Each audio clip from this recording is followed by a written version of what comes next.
Hello dear students, अपने block chemistry के अलग अलग ब्लॉक्स की जो भी स्ट्रक्चर्स है वो हम लोग कवर कर चुके हैं। इस वीडियो के अंदर आज से हम लोग जो है प्रॉपर्टीज़ बेस्ड जो भी क्वेश्चंस आते हैं अपने ब्लॉक केमिस्ट्री से उसको थोड़ा डिस्कस करेंगे। उसके बाद हम लोग रिएक्शन पार्ट पे जाएंगे। तो प्रॉपर्टीज़ बेस्ड पार्ट में ज़्यादा कुछ नहीं है, बहुत हल्का फुल्का है और जल्दी इसको ख़त्म कर लेंगे अपने लोग।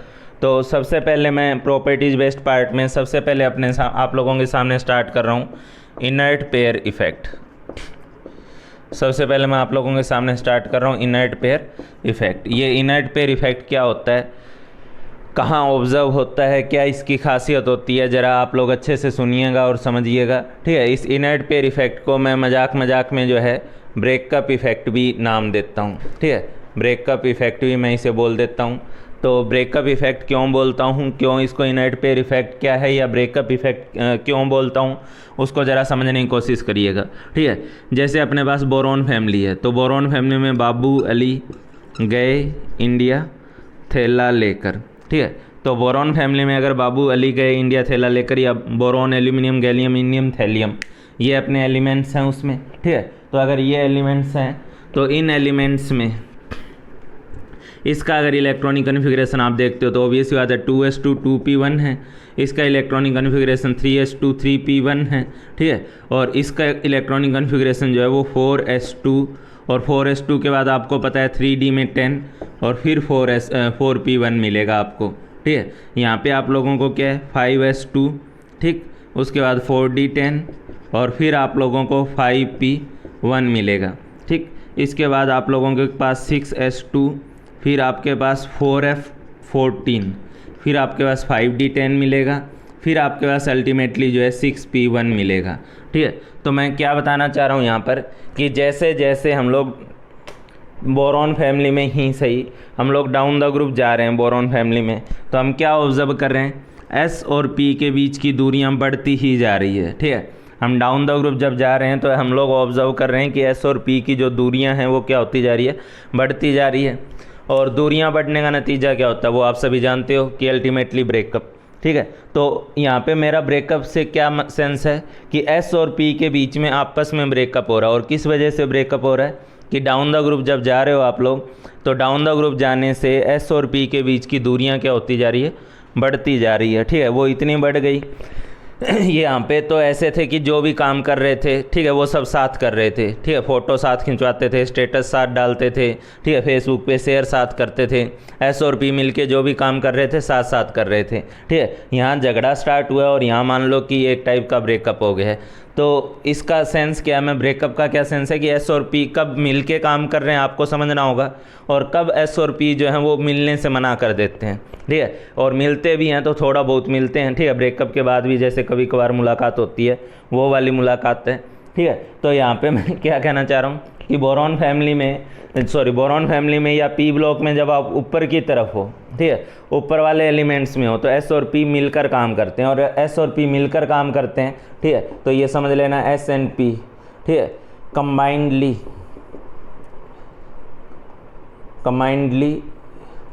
Take part in bonding. तो एस और पी के जो इलेक्ट्रॉन्स हैं वो combinedly take part in bonding. ठीक है, तो इसके चलते इसका जो ऑक्सीडेशन स्टेट निकल कर आता है वो ऑक्सीडेशन स्टेट निकल कर आएगा +3। ठीक है, इसके 3 इलेक्ट्रॉन हैं, 3 इलेक्ट्रॉन मिलके बॉन्डिंग में पार्टिसिपेट करेंगे, इसका +3 ऑक्सीडेशन स्टेट जो है वो होगा। ठीक है, और जब आप बिल्कुल यहाँ आ जाते हो तो एस एंड पी, ठीक है, does not take part, mostly does not take part था, एस एन पी मोस्टली, क्योंकि कभी कभी तो मुलाकात इनकी भी होगी। ठीक है, S and P mostly does not take part combinedly and therefore, या ये कह दो pair of electron present in s orbital becomes inert towards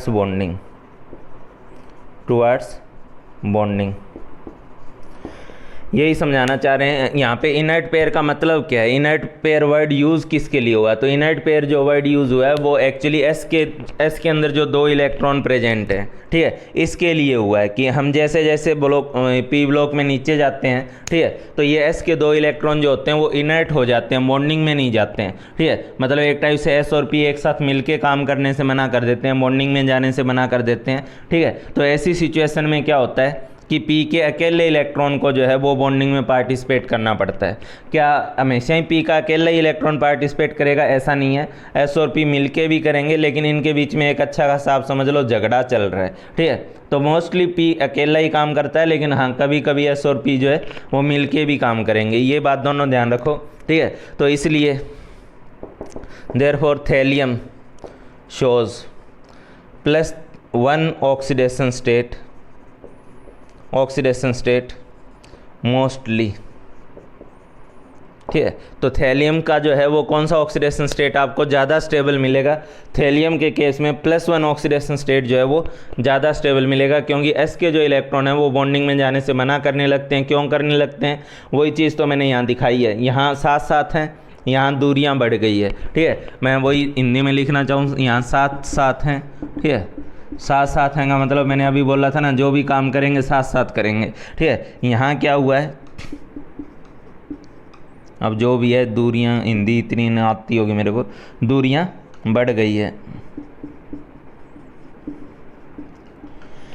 तो एक बात को समझ लो आराम से प्यार से, इनर्ट पेयर इफेक्ट क्या होता है कि जब आप लोग पी ब्लॉक के किसी ग्रुप में डाउन द ग्रुप जाते हैं, ठीक है, तो एस और पी के बीच का गैप बढ़ता जाता है, उनकी दूरियां बढ़ती जाती है। उसका नतीजा क्या होता है कि ऊपर वाला जो ऊपर वाले जो एटम्स हैं, ऊपर वाले एटम्स में एस और पी मिलके पार्टिसिपेट करते हैं, और मिलके पार्टिसिपेट करते हैं तो जो उसकी हायर ऑक्सीडेशन स्टेट होगी, जो ऑब्वियसली बात है हायर क्या होगी, एस के दोनों और पी का 1 दोनों मिलके काम करें, यानी इसकी हायर ऑक्सीडेशन स्टेट होगी +3, तो उस ऑक्सीडेशन स्टेट के कंपाउंड स्टेबल होंगे, ठीक है। बोरोन के मोस्टली कंपाउंड, एल्यूमिनियम के मोस्टली कंपाउंड आपको +3 में ही मिलेंगे, ठीक है।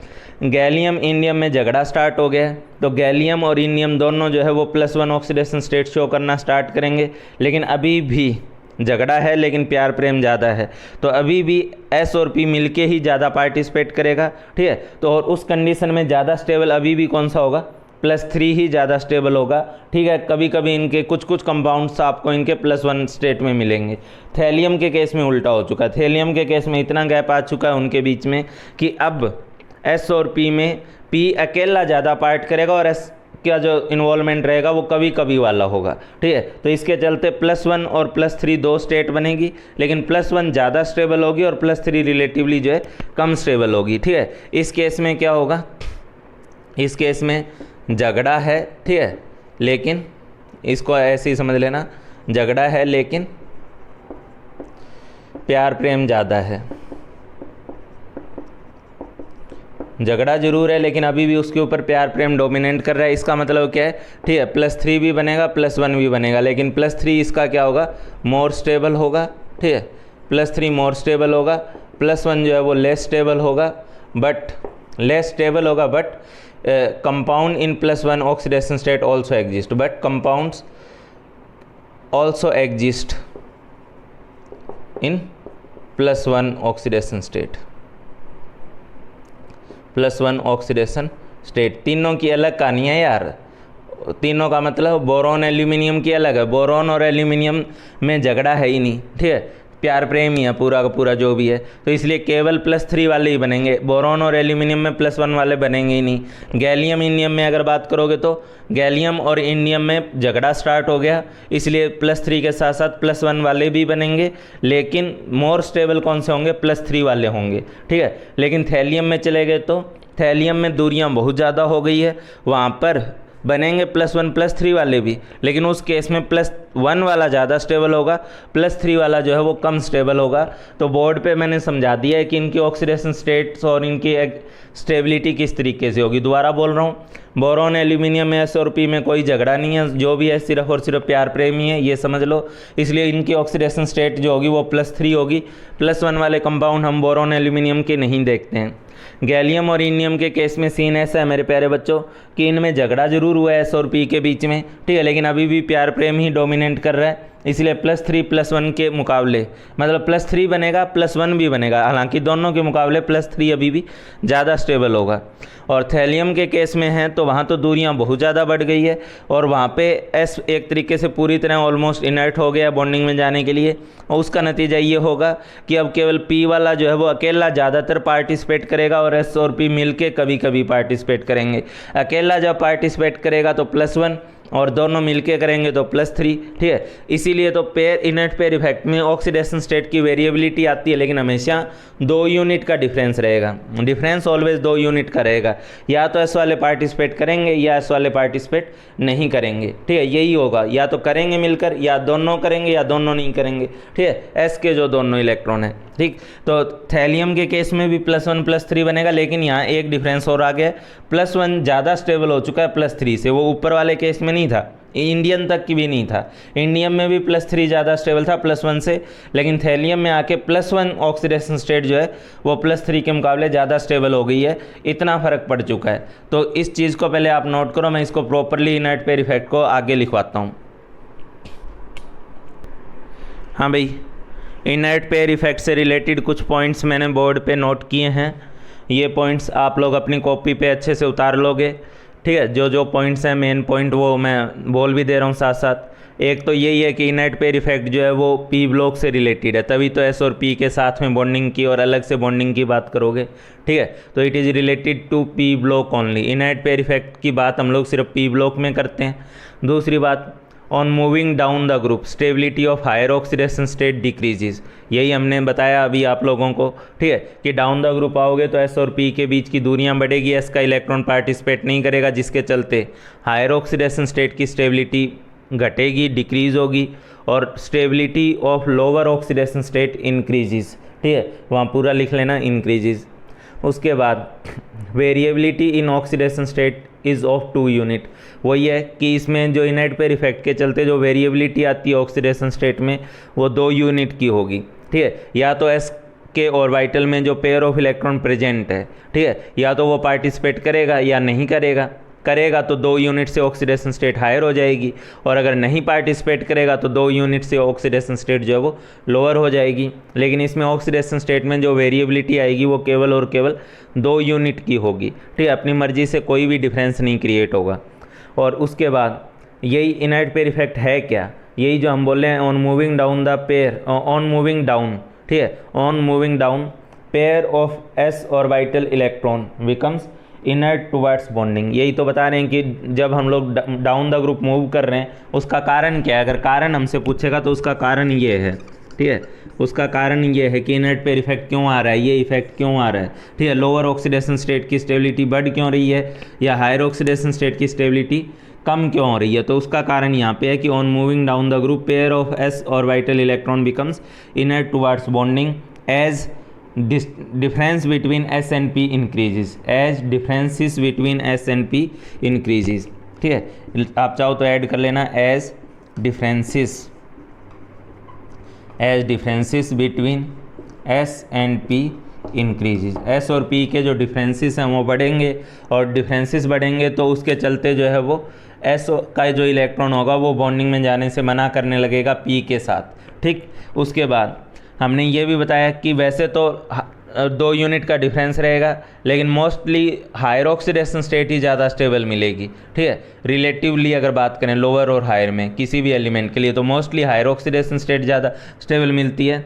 लेकिन जो उन ग्रुप का जो भी लास्ट एलिमेंट है, ठीक है, उस ग्रुप का जो भी लास्ट एलिमेंट है, उन एलिमेंट्स के केस में आप लोग ऑब्जर्व करोगे कि उन एलिमेंट्स के केस में लोअर ऑक्सीडेशन स्टेट जो होगी वो अपनी हायर ऑक्सीडेशन स्टेट से भी ज़्यादा स्टेबल हो चुकी होगी।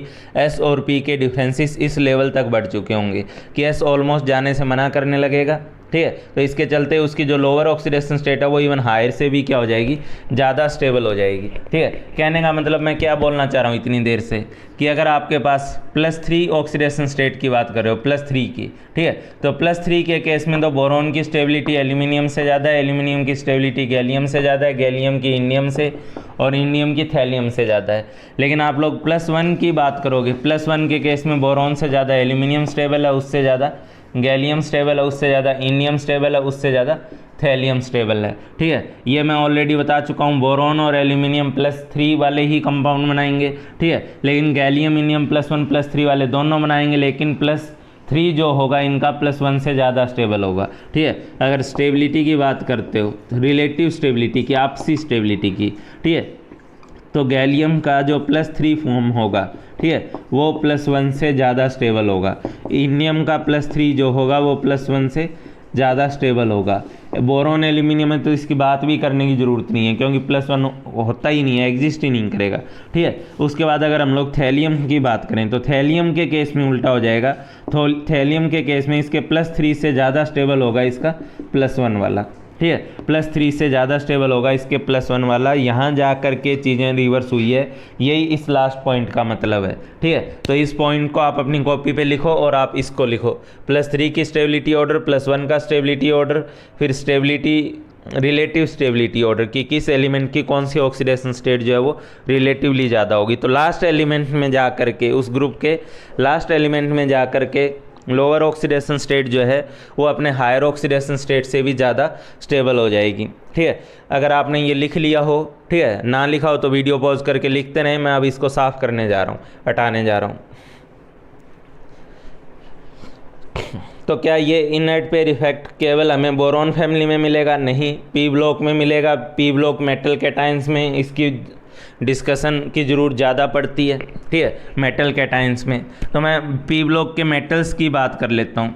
तो बोरॉन फैमिली में बाबू, अली, गए, इंडिया, थैला, लेकर। ठीक है, इसका आउटर इलेक्ट्रॉनिक कन्फिग्रेशन क्या होता है? NS2 और NP1। तो अगर NS2 NP1 हैं, ठीक है, तो NS2 NP1 होने का क्या मतलब है कि या तो इस ग्रुप की ऑक्सीडेशन स्टेट +3 होगी, या इस ग्रुप एलिमेंट्स की ऑक्सीडेशन स्टेट +1 होगी इनर्ट पेयर के चलते। फिर है कार्तिक, शिव, गणेश, संग, पार्वती। ठीक है, इसका इलेक्ट्रॉनिक कन्फिग्रेशन क्या होता है? NS2 और NP2। ठीक है, तो NS2 और NP2 होने का क्या मतलब है कि इस ग्रुप की या तो ऑक्सीडेशन स्टेट +4 होगी या +2 होगी। या तो S वाला पार्टिसिपेट करेगा तो 4 हो जाएगी, S वाला पार्टिसिपेट नहीं करेगा तो +2 हो जाएगी। ठीक है, इसी तरीके से कार्बन फैमिली के बाद आपके पास नाइट्रोजन फैमिली है, नानी, पापा, आंसू, सब, बीमार। ठीक है, तो इस केस की अगर बात करें तो इसका इलेक्ट्रॉनिक कन्फिग्रेशन क्या है? NS2 और NP3 है। तो इसका अगर NS2 और NP3 है, NS2 और NP3, ठीक, तो ऐसे कंडीशन में या तो ये +5 शो करेगा या ये +3 शो करेगा।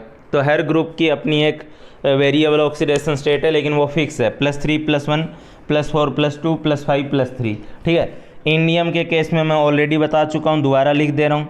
इंडियम के केस में +3 फॉर्म जो होगी वो ज़्यादा स्टेबल होगी +1 से। ठीक है, लेकिन थैलियम के केस में +3 से ज़्यादा स्टेबल होगा +1। ठीक है, उसी तरीके से अब मैं अगर टिन के लिए लिखना चाहूँ और लेड लेड के लिए लिखना चाहूँ, ठीक है, तो टिन वाला और लेड वाला इनके लिए लिख रहा हूँ।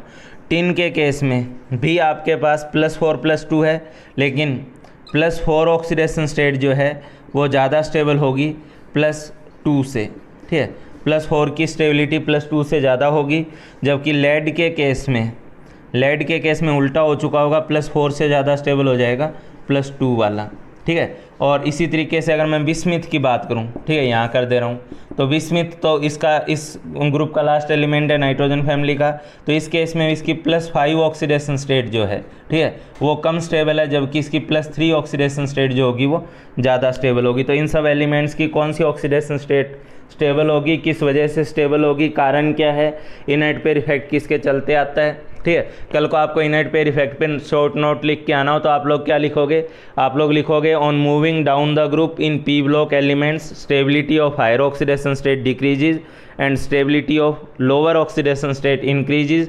It happens because differences between S and P electrons increases and pair of S electron becomes inert towards bonding. ठीक है, इसीलिए तो इसको इनर्ट पेयर इफेक्ट बोला गया है। इसमें जिस पेयर की बात हुई है वो कौन सा पेयर है?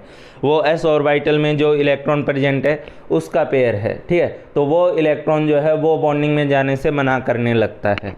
तो इस चीज़ को आप उतार लो, मैं आगे डिस्कस कर रहा हूँ।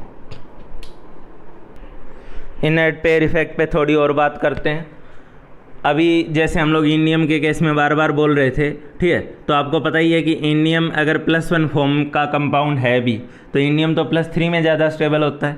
एसन का अगर आपके पास +2 फॉर्म का कंपाउंड अगर है भी तो आपको पता है कि एसन तो +4 में ज़्यादा स्टेबल होता है। तो इंडियम +1 और एसन +2 जो होते हैं, ठीक है, these are good reducing agents. क्यों रिड्यूसिंग एजेंट्स हैं अच्छे?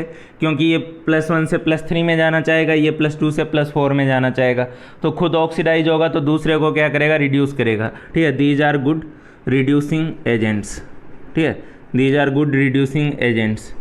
उसी तरीके से अगर आप लोगों के पास इनकी बात की जाए, थैलियम +1 की, ठीक है, सॉरी थैलियम +3 की, तो थैलियम +3 कंपाउंड तो बनते ही हैं, लेकिन बस वही है कि थैलियम +3 के मुकाबले थैलियम +1 ज़्यादा स्टेबल है, ठीक है। Pb+4 के मुकाबले Pb+2 ज़्यादा स्टेबल है, ठीक है। बिस्मिथ +5 के मुकाबले बिस्मिथ 3+ ज़्यादा स्टेबल है, यही हम लोगों ने अभी देखा है, ठीक है। तो इनकी लोअर ऑक्सीडेशन स्टेट ज़्यादा स्टेबल है, तो इनका मतलब इनके जो हायर ऑक्सीडेशन स्टेट वाले जो कंपाउंड होंगे या ये जो कैटाइन होंगे वो लोअर में जाना चाहेंगे। लोअर में जाना चाहेंगे तो खुद रिड्यूस होंगे, तो दूसरे के लिए किसका काम करेंगे, ऑक्सीडाइजिंग एजेंट का, ठीक है। तो these are good oxidising agents, ठीक है, these are good oxidising agents, ठीक है। तो ये बहुत अच्छे ऑक्सीडाइजिंग एजेंट होंगे और ये बहुत अच्छे जो हैं रिड्यूसिंग एजेंट्स होंगे, ठीक। जैसे इसके रिड्यूसिंग एक्शन का मैं रिड्यूसिंग एक्शन आपको शो करता हूँ। जैसे मान लो मर्क्यूरी क्लोराइड है आपके पास, HgCl2 है, और HgCl2 के साथ आपने मान लो SnCl2 यूज़ की है, तो स्टार्टिंग में मर्क्यूरस क्लोराइड बनेगा, Hg2Cl2 बनेगा प्लस SnCl4 बन जाएगा। इस Hg2Cl2 के साथ अगर SnCl2 और यूज़ किया जाएगा तो फाइनली ये मर्क्यूरी में कन्वर्ट हो जाएगा, Hg प्लस SnCl4 में चला जाएगा, ठीक है। तो HgCl2 प्लस SnCl2 पहले इसको रिड्यूस करेगा +2 से +1 में, फर्दर SnCl2 अगर ज़्यादा में है तो वो अल्टीमेटली इसको जो है मर्क्यूरी में कन्वर्ट कर देगा, ठीक है। उसी तरीके से अगर आपसे पूछा जाता है, ठीक है, ये क्वेश्चन अक्सर पूछा जाता है, PbI4 एग्जिस्ट करेगा, क्यों नहीं PbI4 एग्जिस्ट करेगा, नहीं करेगा, डज नॉट एग्जिस्ट, ठीक है। क्यों नहीं एग्जिस्ट करता भाई मेरे? क्योंकि I- जो है, मैं आगे बताऊंगा अभी, और कई बार मैं क्लास वगैरह में नाम भी लेता हूँ, ठीक है, इस वर्ड को कई बार यूज़ करता हूँ, फेरिक एंड फेरस, ठीक है, फेरस एंड फेरिक, और दूसरी तरफ I2 एंड I-, ये भटकती आत्माएँ हैं, ठीक है। ये क्या चीज़ आपके पास, भटकती आत्माएं हैं, ठीक है। भटकती आत्माओं से क्या मतलब है इसका? भटकती आत्माओं से मतलब ये है कि आयरन 3+ को अगर ठीक ठाक रिड्यूसिंग एजेंट मिलता है तो आयरन 2+ में चला जाता है। आयरन 2+ को अगर ठीक ठाक ऑक्सीडाइजिंग इन्वायरमेंट मिलता है तो वो +3 में चला जाता है, ठीक है। कई सारी रिएक्शंस में आप लोग देखते हो कि हम लोग आयरन +2 के कंपाउंड को नॉर्मली हीट कर रहे होते हैं तो वहाँ पे आयरन +3 बन जाता है, ठीक है। फेरस आयन जो है वो फेरिक आयन में कन्वर्ट हो जाता है। उसी तरीके से I2 I- में, और I- जो है वो I2 में बहुत आसानी से कन्वर्ट हो जाता है, ठीक है। और फाइनली तो यहाँ पे जो लेड है, ठीक है, लेड अपने आप में एक स्ट्रॉन्ग ऑक्सीडाइजिंग एजेंट है, तो स्ट्रॉन्ग ऑक्सीडाइजिंग एजेंट है तो Pb+4 प्लस I-, ये दोनों एक दूसरे को ऑक्सीडाइज रिड्यूस कर देंगे, ठीक है। ऑक्सीडाइज रिड्यूस कर देंगे मतलब Pb+2 हो जाएगा और I- जो है वो I2 में चला जाएगा। तो इसलिए अगर दो एक दूसरे के साथ रिएक्ट करने वाली चीज़ें हैं तो वो एक साथ एग्जिस्ट कर ही नहीं सकती, ठीक है। अगर दो ऐसी चीज़ें प्रेजेंट है, दो ऐसे कैटायन एनायन प्रेजेंट है जो एक दूसरे के साथ रिएक्ट करेंगे तो वो एक साथ एग्जिस्ट कर ही नहीं सकते, ठीक है। PbI4 एग्जिस्ट नहीं करने का कारण यही है कि Pb+4 और I- एक दूसरे को ही ऑक्सीडाइज रिड्यूस कर डालेंगे, ठीक है। इसी तरीके से BiCl5 जो है ये एग्जिस्ट नहीं करता, ठीक है। क्यों नहीं एग्जिस्ट करता? वही कारण, डज नॉट, आपको बस एक ही लाइन लिखना है, डज नॉट एग्जिस्ट। किसके चलते? Due to inert pair effect, ठीक है, due to inert pair effect, ठीक है। इनर्ट पेयर इफेक्ट के चलते जो है BiCl5 एग्जिस्ट नहीं करता है, ठीक है। आपसे एक क्वेश्चन बोर्ड में अलग से पूछा जाता है, 12th बोर्ड का क्वेश्चन है वैसे ही है, ठीक है। तो बोर्ड के अंदर अलग से क्वेश्चन एक पूछा जाता है, PCl5 एग्जिस्ट, ठीक है। PCl5 क्या कर रहा है? एग्जिस्ट कर रहा है। PCl5 exist but NCl5 and BiCl5 does not, ठीक है। NCl5 and BiCl5 does not. तो इसका कारण क्या देना होगा, आपको एक्सप्लेन करना होगा कि क्यों नहीं एग्जिस्ट करता।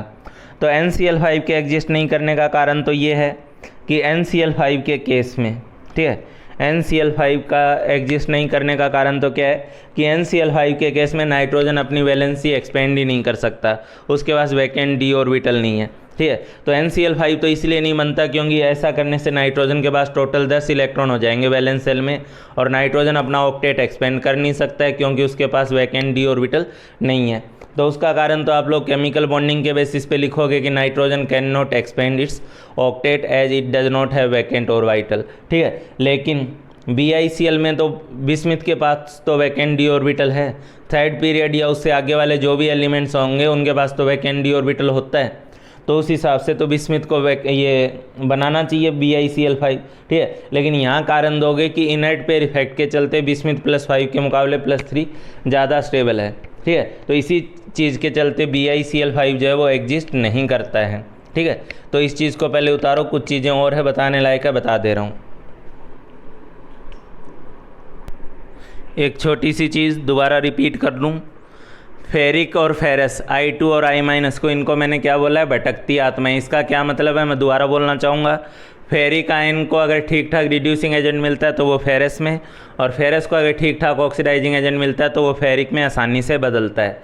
I2 को अगर ठीक ठाक रिड्यूसिंग एजेंट मिलता है तो वो I- में, और I- को अगर ठीक ठाक ऑक्सीडाइजिंग एजेंट मिलता है तो वो I2 में बड़ी आसानी से बदलता है, इसलिए ये भटकती आत्माएं बोला गया। इस रिएक्शन में एक चीज़ बोलना चाहूँगा, ये Hg2Cl2 जो है ये वाइट कलर का होगा, तो पहले एक वाइट कलर कंपाउंड मिलेगा, ठीक है। ये Hg जो होता है वैसे तो इसका कलर वाइट होता है, लेकिन साइनिंग फॉर्म में जो इसका अल्टीमेटली जो ये जिस टाइप का हमें दिख रहा होता है वो हमें ग्रेइश लुक दे रहा होता है, ग्रे होता है ये, ठीक है। तो फाइनली ये मरकरी की फॉर्म में आपको ग्रे कलर कंपाउंड मिलेगा, जिसका मतलब है कि आपने HgCl2 को Hg तक रिड्यूस कर दिया है, ठीक है। हाँ, एक चीज़ और बताने वाले थे कि ये अच्छे ऑक्सीडाइजिंग एजेंट है, ठीक है। PbI4 नहीं एग्जिस्ट किया, ठीक है। BiCl5 एग्जिस्ट नहीं किया, लेकिन TlI3 एग्जिस्ट करता है, ठीक है। TlI3 एग्जिस्ट करता है, लेकिन यहाँ पे आपको एक बहुत इंपॉर्टेंट बात ध्यान में रखनी होगी। इसको आप जिस फॉर्म में एक्सपेक्ट कर रहे हैं कि किस फॉर्म में एक्सपेक्ट कर रहे हैं कि यहाँ थैलियम +3 फॉर्म में है और साथ में 3I- है, तो अगर आप इसको इस फॉर्म में एग्जिस्ट करवा रहे हैं तो ऐसा नहीं है ये, ठीक है। ये एग्जिस्ट जरूर करता है TlI3, लेकिन जिस फॉर्म में आप एज्यूम कर रहे हैं इसको, आप लोगों के लिए एक्सपेक्टेड फॉर्म जो है वो है कि थैलियम +3 और I- है, ठीक है। जैसे AlI3 की बात करूं तो AlI3 में ऑब्वियसली बात है एल्यूमिनियम के पॉइंट ऑफ व्यू से 3+ और 3I- का वो कम्बिनेशन माना जाएगा, ठीक है। तो ये तो एल्यूमिनियम 3+ और 3I- का कम्बिनेशन है, लेकिन ये ऐसा नहीं है, ये आपको ध्यान रखना होगा, ठीक है। इसमें एक्चुअली जो होता है वो ये होता है थैलियम +1 होता है, ठीक है। और अभी पिछले स्ट्रक्चर वाला जो लेक्चर था उसमें मैंने बोला था कि आप I3- बना के दिखाओ, ठीक है। इसमें और इस टाइप का एनायन वगैरह आपने केमिकल बॉन्डिंग वगैरह में भी कई बार बनाया होगा, ठीक है। तो यहाँ एक्चुअली I3 पे सिंगल माइनस होता है, ठीक है। तो थैलियम +1 में ही है इसमें, और I3- अलग एनायन है यहाँ पर, ठीक है। I3- कैसे बनता है, I- + I2 का जो कॉम्बिनेशन होता है वो I3- देता है, ठीक है। तो ये जो TlI3 एग्जिस्ट कर रहा है वो हम लोग जो एक्सपेक्ट कर रहे हैं वो वाला TlI3 नहीं है, ठीक है, कि थैलियम +3 और I- 3I- है, बल्कि थैलियम +1 फॉर्म में ही है और I3 पे सिंगल माइनस है वहाँ पे, ठीक है। इसलिए ये TlI3 एग्जिस्ट कर जा रहा है, वरना ये भी एग्जिस्ट नहीं कर पाता। अगर +3 वाले की बात की जाए तो +3 फॉर्म में थैलियम का आयोडाइड एग्जिस्ट नहीं करता है, ठीक है। क्योंकि ये सारे के सारे ऑक्सीडाइजिंग एजेंट है, ये I- वगैरह को बहुत आसानी से ऑक्सीडाइज कर देंगे, बहुत आसानी से I- से I2 में बदल देंगे। तो यही कारण है कि ये चीज़ें एग्जिस्ट नहीं कर रही हैं इनकी, ठीक है। तो ये क्वेश्चंस का ध्यान रखो। ये इनर्ट पेयर इफेक्ट हो गया। अब कुछ और बेसिक प्रॉपर्टीज़ बेस्ड जो पॉइंट हैं, जो क्वेश्चंस वगैरह पूछे जाते हैं, जो NCERT के पॉइंट हैं, उनको डिस्कस कर रहा हूँ। इनर्ट पेयर के बाद अपने नेक्स्ट पीरियोडिक ये प्रॉपर्टीज़ के नाम पे पढ़ेंगे एटॉमिक रेडियस, ठीक है। तो ये वो प्रॉपर्टीज़ हैं जो आप लोगों ने 11th में पीरियोडिक प्रॉपर्टी में अच्छे से पढ़ी हुई हैं, ठीक है। तो इसलिए मेरी तरफ से इसमें कुछ ज़्यादा बताने लायक है नहीं, लेकिन फिर भी आप लोग जान लो आप लोगों ने जनरल ट्रेंड आपने पढ़ा ही हुआ है, ठीक है। Along the period atomic radius decreases, along the period atomic radius decreases, और डाउन द ग्रुप जब जाते हो, ठीक है, तो down the group along the period atomic radius decreases, क्यों? क्योंकि इफेक्टिव न्यूक्लियर चार्ज जो होता है जेड स्टार, ठीक है, वो जेड स्टार के चलते जेड स्टार इंक्रीज करता है, और जेड स्टार, ये क्यों लिखवाया मैंने, जेड स्टार इंक्रीज करता है, इसलिए along the period atomic radius जो है वो डिक्रीज करती है। जबकि डाउन द ग्रुप, ठीक है, down the group as shell number increases therefore size increases. तो ये तो बहुत सीधा सा फंडा है कि along the period atomic radii decrease करनी चाहिए, down the group atomic radii जो है वो इंक्रीज करनी चाहिए। और वो आप लोग देख भी रहे हो, बोरॉन से कार्बन, ये सब जो मैंने लिखा है ये उनकी एटॉमिक रेडियाई की वैल्यू है, और एटॉमिक रेडियाई पिकोमीटर में है, ठीक है। तो एटॉमिक रेडियाई पिकोमीटर में, तो आप लोग देख रहे हो कि बोरॉन से carbon, nitrogen, oxygen, fluorine, atomic radii ultimately decrease ही करी है। तो एटॉमिक रेडियाई डिक्रीज़ कर रही है, वो आप लोग यहाँ पे नोटिस कर ही रहे हो। उसके अलावा डाउन द ग्रुप आओगे तो कार्बन के मुकाबले सिलिकॉन, सिलिकॉन से जर्मेनियम, जर्मेनियम से टिन, और टिन से लेड। बाकियों में भी मैंने लिखा होता, तो वही चीज़ आप ऑब्जर्व करते हैं कि down the group atomic radii increase हुई है, ठीक है। लेकिन बोरॉन फैमिली एक्सेप्शन रहता है। बोरॉन फैमिली एक्सेप्शन इसलिए रहता है क्योंकि इस भाई साहब ये जो ग्रुप है, ये ग्रुप पीरियोडिक टेबल में आप देखोगे तो ये डी के जस्ट बाद स्टार्ट होता है, ठीक है, डी के भरने के बाद पी भरता है। उसी तरीके से ये ग्रुप जो है वो लेंथेनाइड कॉन्ट्रैक्शन इफेक्ट को भी झेलता है। तो इन सब इफेक्ट के चलते हुए, ठीक है, आप इसमें अलग अलग जगह अलग अलग एक्सेप्शंस ऑब्जर्व करते हो। जनरल ट्रेंड से बहुत ज़्यादा वेरिएबिलिटी रहती है बोरॉन फैमिली में, ठीक है, सब टर्म्स में, चाहे वो इलेक्ट्रॉन एफिनिटी का टर्म्स हो, चाहे वो आयनाइजेशन एनर्जी का टर्म्स हो, चाहे वो एटॉमिक रेडियाई का टर्म हो, ठीक है। जो जनरल वेरिएशन, पीरियोडिक वेरिएशन हम लोग पढ़ते हैं, बोरॉन फैमिली उससे कुछ हटके ही शो करती है। क्यों? क्योंकि यही ऐसा ग्रुप है जिसके पहले सबसे पहले डी स्टार्ट होगा, यही वो पी ब्लॉक का पहला ग्रुप है जिसके पहले लेंथेनाइड इफेक्ट स्टार्ट होगा, ठीक है। तो इस चीज़ के चलते इसको कई सारे इफेक्ट झेलने पड़ जाते हैं, और उसका नतीजा क्या है, जैसे आप लोगों ने यहाँ देखा, ठीक है, एल्यूमिनियम गैलियम का जो साइज़ है वो ऑलमोस्ट बराबर समझ लो, या इवन एल्यूमिनियम का साइज़ गैलियम से थोड़ा सा कम है, ठीक है, थोड़ा सा कम ही है। एटॉमिक रेडियाई मैंने एनसीईआरटी से ली है, तो एल्यूमिनियम का साइज़ गैलियम से थोड़ा सा कम ही आ रहा है, ठीक है। इसका क्या कारण है? तो इसका कारण हम लोग, अगर आप लोगों ने पीरियोडिक प्रॉपर्टी अच्छे से पढ़ी है तो इसका कारण हम लोग देते हैं डी कॉन्ट्रैक्शन को, ठीक है, डी इलेक्ट्रॉन्स, क्योंकि एल्यूमिनियम में तो कोई डी इलेक्ट्रॉन नहीं है लेकिन गैलियम में डी इलेक्ट्रॉन है, और हम कहते हैं कि डी इलेक्ट्रॉन की सील्डिंग पुअर होती है, और एफ इलेक्ट्रॉन की सील्डिंग को बताते हैं वेरी पुअर होती है। ये सब पीरियोडिक प्रॉपर्टीज़ के पॉइंट हैं, आपको आने चाहिए। तो डी का जो डी इलेक्ट्रॉन्स की सील्डिंग पुअर होती है, जिसके चलते जेड स्टार थोड़ा और ज़्यादा बढ़ता है, और जेड स्टार बढ़ने से जो आउटर मोस्ट सेल का इलेक्ट्रॉन है वो न्यूक्लियस की तरफ ज़्यादा खींच के आ जाता है, ठीक है, जिसके चलते गैलियम का साइज़ जो है वो एल्यूमिनियम से कम हो जाता है। तो एल्यूमिनियम का साइज़ गैलियम से थोड़ा सा कम है डी कॉन्ट्रैक्शन इफेक्ट के चलते हुए, ठीक है। उसी तरीके से इंडियम और थैलियम का साइज़ भी अगर देखा जाए, ठीक है, ये CBR वाला केस है, आप लोग रट के रखोगे, चल बेटा रटले वाला सीन है। इंडियम थैलियम में भी आप देखोगे कि डिफरेंस अगर है भी तो बहुत हल्का सा डिफरेंस है। इंडियम थैलियम की रेडियस भी ऑलमोस्ट बराबर है, ठीक है। किस बेसिस पे बराबर है इसका आप लोग कारण देख के आओगे बोर्ड एग्जाम वगैरह में, लेंथेनॉइड कॉन्ट्रैक्शन के चलते, ठीक है। तो लेंथेनाइड कॉन्ट्रैक्शन के चलते इंडियम थैलियम ऑलमोस्ट बराबर होता है, एल्यूमिनियम गैलियम जो है वो डी कॉन्ट्रैक्शन के चलते बराबर होता है। ये सब इफेक्ट्स आपको पीरियोडिक प्रॉपर्टी में पढ़ाए जाते हैं, तो मेरे से दोबारा मत उम्मीद करो कि मैं यहाँ पे सारी इफेक्ट 11th वाली सारी चीज़ें कवर करूँ, ठीक है। तो ये डी कॉन्ट्रैक्शन हो गया, ये जो है लेंथेनाइड कॉन्ट्रैक्शन हो गया, ये हमारे लिए CBR वाला केस हो गया, ठीक है। चल बेटा रटने वाला सीन हो गया। बाकी अदरवाइज जनरल ट्रेंड होता है, along the period atomic radii decrease करेगी, down the group atomic radii increase करेगी। तो एटॉमिक रेडियाई के बाद नेक्स्ट इफेक्ट देखते हैं। नेक्स्ट जनरल प्रॉपर्टी हम लोग बताने जा रहे हैं आयनाइजेशन एनर्जी को। ये भी पीरियोडिक ट्रेंड में आप लोगों को बता दिया जाता है।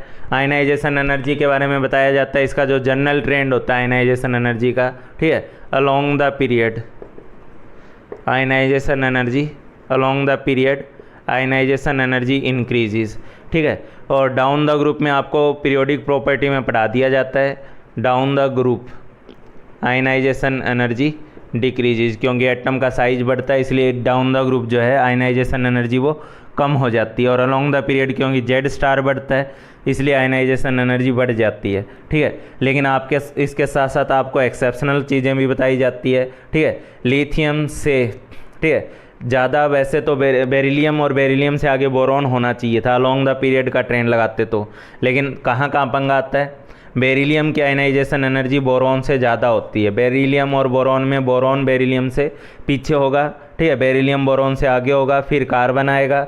ऑक्सीजन नाइट्रोजन में नाइट्रोजन की आयनाइजेशन एनर्जी जो होती है वो ऑक्सीजन से ज़्यादा होती है, उसके बाद फ्लोरीन आएगा, ठीक है। और वो चीज़ें आप यहाँ वैल्यू में भी ऑब्जर्व कर पा रहे हैं, नाइट्रोजन की आयनाइजेशन एनर्जी ऑक्सीजन से आपको ज़्यादा मिल रही है। क्यों मिल रही है?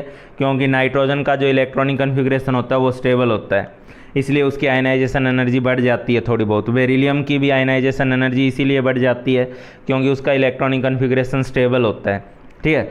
और ये इसी टाइप का पंगा इसके जो नीचे जो ग्रुप हैं, ठीक है। लिथियम की बजाय अगर मैं यहाँ सोडियम लिखूँ तो सोडियम के बाद एल्यूमिनियम आएगा, फिर मैग्नीशियम आएगा, सिलिकॉन अपने ऑर्डर पे आएगा, ठीक है। और फॉस्फोरस और क्लोरीन फॉस्फोरस और सल्फ़र में फिर पंगा होगा, सल्फ़र पीछे हो जाएगा, फॉस्फोरस आगे हो जाएगा, मैग्नीशियम पीछे आगे हो जाएगा, एल्यूमिनियम पीछे हो जाएगा, ठीक है। तो ये अलग अलग जो है वो एक्सेप्शंस आते हैं और उनका एक्सेप्शंस जो है वो आप लोगों को पीरियोडिक प्रॉपर्टी में एक्सप्लेन किया जाता है।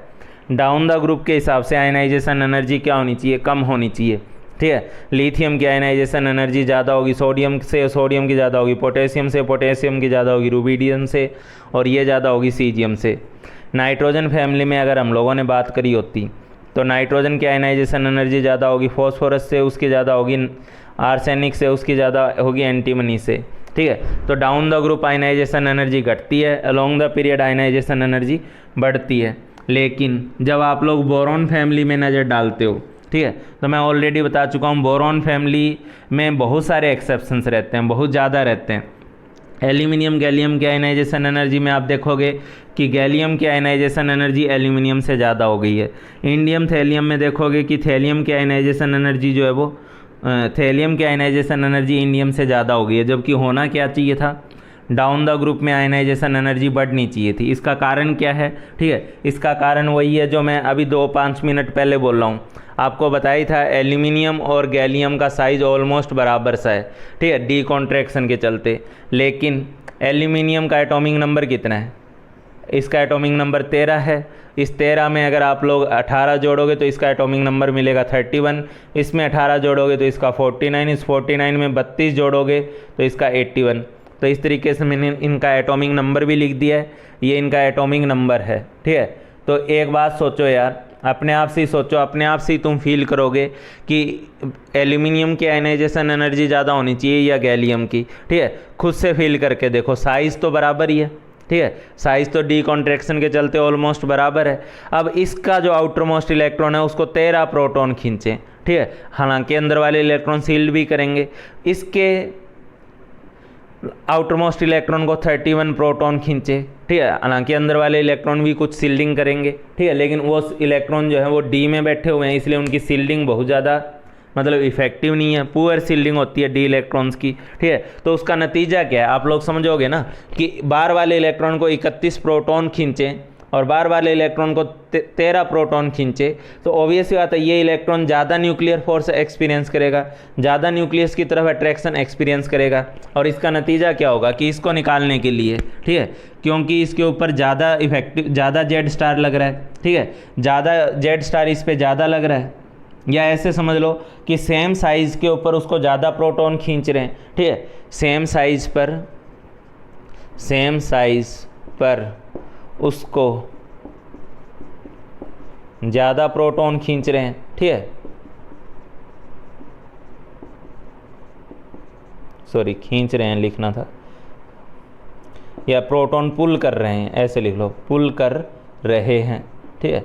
तो अपने आप से तुम लोगों को फील हो रहा होगा यार कि उसी ये एल्यूमिनियम का केस है, ये गैलियम का केस है, इसके आउटर मोस्ट सेल इलेक्ट्रॉन को 13 प्रोटॉन और इसके आउटर मोस्ट सेल इलेक्ट्रॉन को 31 प्रोटॉन। हालांकि अंदर वाले इलेक्ट्रॉन सील्डिंग भी देंगे और इसके इलेक्ट्रॉन ज़्यादा हैं तो सील्डिंग ज़्यादा भी होगी, ठीक है। लेकिन वो इलेक्ट्रॉन डी में है जिसकी सील्डिंग थोड़ी सी पुअर होती है, ठीक है। तो इसके चलते बाहर वाले इलेक्ट्रॉन पर लगने वाला Z star, effectively Z star जो होगा वो ज़्यादा ही आएगा और वो डिस्टेंस सेम है, जिसका नतीजा ये होगा कि इस इलेक्ट्रॉन को अगर आपको बाहर निकालना होगा तो आपको ज़्यादा आयनाइजेशन एनर्जी या ज़्यादा एनर्जी देनी ही पड़ेगी।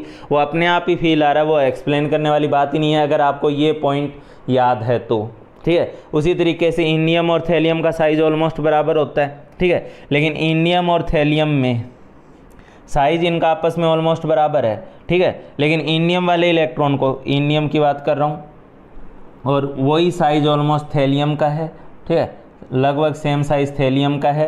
लेकिन थैलियम और इंडियम में फ़र्क क्या है कि इसके आउटर मोस्ट इलेक्ट्रॉन को कितने प्रोटॉन खींच रहे हैं, 49 प्रोटॉन खींच रहे हैं। इसके आउटर मोस्ट इलेक्ट्रॉन को 49 प्रोटॉन खींच रहे हैं और इसके आउटर मोस्ट इलेक्ट्रॉन को जो है 81 प्रोटॉन खींच रहे हैं। तो क्या आपको देख के समझ में नहीं आ रहा है यार कि सेम साइज़ के ऊपर एक जगह 81 प्रोटॉन खींचेंगे और एक जगह 49 प्रोटॉन खींचेंगे, ठीक है। तो उसका नतीजा क्या होगा? उसका नतीजा यही होगा कि इस केस में आयनाइजेशन एनर्जी ज़्यादा होगी। किसके केस में? थैलियम के केस में, ठीक है। डिस्टेंस बदली होती, साइज बदला होता तो जनरल ट्रेंड ही आता, ठीक है। लेकिन साइज के ऊपर तो डी कॉन्ट्रैक्शन, लेंथेनाइट कॉन्ट्रैक्शन, ये सब फैक्टर आ जाते हैं। उसका नतीजा ये होता है कि सेम साइज पे एक आउटर मोस्ट इलेक्ट्रॉन को 49 प्रोटॉन खींच रहे हैं और एक तरफ 81 प्रोटॉन खींच रहे हैं। हालांकि इसमें बीच के अंदर इलेक्ट्रॉन के नंबर ज़्यादा हैं इसलिए वो सील्डिंग भी देंगे, लेकिन वो इलेक्ट्रॉन में से कुछ इलेक्ट्रॉन एफ ऑर्बिटल में गए हैं और एफ सब सेल में गए हैं। तो एफ सब सेल में पीरियोडिक प्रॉपर्टी में आपको पढ़ाया जाता है कि एफ सब सेल वालों की सील्डिंग तो सबसे पुअर होती है, ठीक है। इसी का नतीजा आप लोग यहाँ ऑब्जर्व भी करोगे, वैल्यू में आप देखोगे, ठीक है, कि डाउन द ग्रुप के हिसाब से आयनाइजेशन एनर्जी का एक्सपेक्टेड ऑर्डर क्या होना चाहिए था। एक्सपेक्टेड ऑर्डर क्या होना चाहिए था आयनाइजेशन एनर्जी का? बोरॉन की ज़्यादा होती, एल्यूमिनियम से एल्यूमिनियम की ज़्यादा होती, गैलियम से गैलियम की ज़्यादा होती, इंडियम से और ये ज़्यादा होती थैलियम से। ये एक्सपेक्टेड है लेकिन होता नहीं है, ठीक है। आप इस वैल्यूज़ को देखो, जो सबसे पीछे होना चाहिए था ना, जो थैलियम भाई साहब सबसे पीछे होना चाहिए था, वो थैलियम भाई साहब यहाँ पे एक्चुअली सेकंड नंबर पे बैठा हुआ है। क्यों? क्योंकि थैलियम के केस में लेंथेनाइट कॉन्ट्रैक्शन इफेक्ट लग रहा है और वो इतना सफिशिएंट होता है, ठीक है, वो इतना सफिशिएंट होता है कि आप लोग उसके अंदर, ठीक है, इतना ज़्यादा आयनाइजेशन एनर्जी में इंक्रीज देख रहे हो 589, ये इसको सेकंड नंबर पे पहुंचा दे रहा है। बोरॉन के बाद एल्यूमिनियम आ रहा है, इसका कारण लिख लोगे लेंथेनाइट कॉन्ट्रैक्शन इफेक्ट। हाँ, बोरॉन के बाद थैलियम आ रहा है, थैलियम के बाद जो है आपके पास आप देखोगे गैलियम आ रहा है, गैलियम के बाद एल्यूमिनियम आ रहा है और एल्यूमिनियम के बाद इंडियम आ रहा है। ये एक अलग ही ट्रेंड फॉलो करता है आयनाइजेशन एनर्जी में। Boron, thallium, gallium, aluminium, indium, ये सब पीरियोडिक प्रॉपर्टीज़ के पॉइंट है, आपको ऑलरेडी कवर करवाए जाते हैं ये, ठीक है।